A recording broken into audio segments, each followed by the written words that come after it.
The Q, when we first meet them, are a billion-year-old alien race first introduced in C.M. Kosemen's 2006 book, All Tomorrows. They are easily identified by their four wings, which they use to fly, similar to that of the present-day dragonfly, and also to hover in mid-air hummingbird style. They possess long tails which are highly prehensile and used to manipulate objects and use equipment and horrific instruments, chiefly those used for the purposes of genetic manipulation. They have two eyes which sit on the ends of optical stalks and possess mandibles on their faces, giving the Q an incredibly insect-like appearance, and they are commonly referred to as giant dragonflies, alien dragonflies, or variations of these by some members of the All Tomorrows fandom online. It is stated in the book that the Q's life cycle includes a water-based larval stage, which perhaps served as their inspiration for the making of some of their aquatic post-human creations, like the swimmers.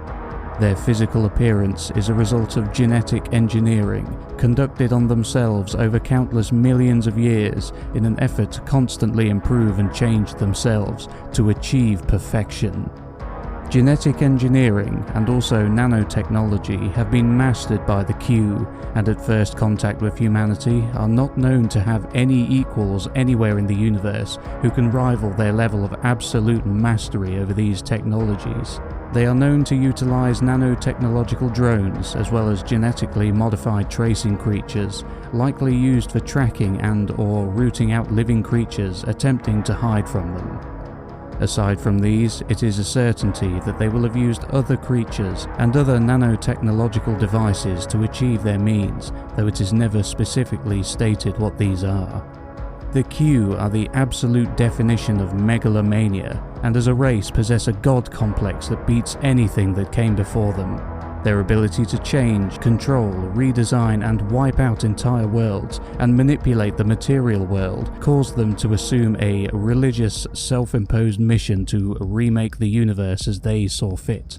And they did just that, traveling throughout the cosmos to each spiral arm of every galaxy they came across, modifying every world, every environment, and every living thing into bizarre, baffling and horrifying bastardizations of their former selves. Once they had changed the world and its inhabitants, it seems that they would stay and watch over their grotesque creations for a certain amount of time, before abruptly leaving them and their world to fend for itself. They are described in the book as being galactic nomads, meaning that once they had finished their work in one galaxy, they would move on to another to begin their twisted work in genetic engineering once again.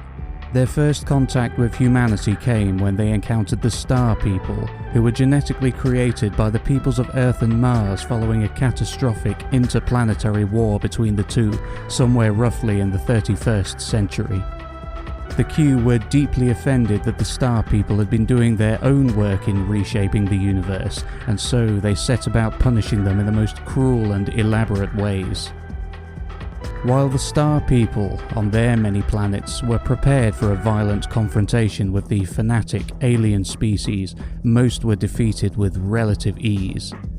These poor souls were soon changed, genetically modified beyond recognition into a variety of strange and unrecognizable post-human forms, and with their sentience taken from them and their bodies turned into a myriad of horrors.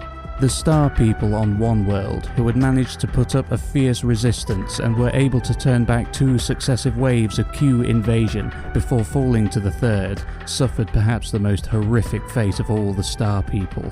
They were turned into the Colonials, sheets of human flesh with eyes and full consciousness, stitched together and used to filter the sewage of Q society.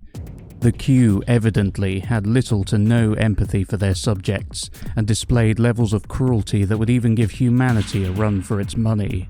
The Q, after leaving their creations behind, disappeared to find and modify other unknown lifeforms in other galaxies, upon which these new human forms began, once again, to embark on the evolutionary process, many eventually regaining their sentience. The Q were later re-encountered many millions of years later by highly evolved forms of their own creations which had by this point formed the Second Galactic Empire. They were finally subdued and defeated by the post-humans, though their eventual fate remains unknown. Theory time. The future humans were able to defeat the Q, though the specifics are not available. The eventual fate of the post-humans, thought to be extinct by the unnamed alien author, is also unknown. In the final chapter of the book, it only states that all of the future human species are 1 billion years dead. It does not, however, state that the Q are 1 billion years dead, leaving their fate ambiguous. It is stated earlier on in the book that not all of the Star People were captured and modified by the Q, as is the case with the Spacers who managed to hide inside hollowed-out asteroids and who eventually evolved to become the Astromorphs after many millions of years.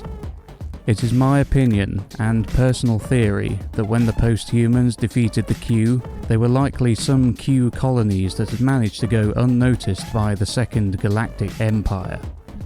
There could also have been a great number of Q prisoners left to languish and rot on worlds designated as penal colonies.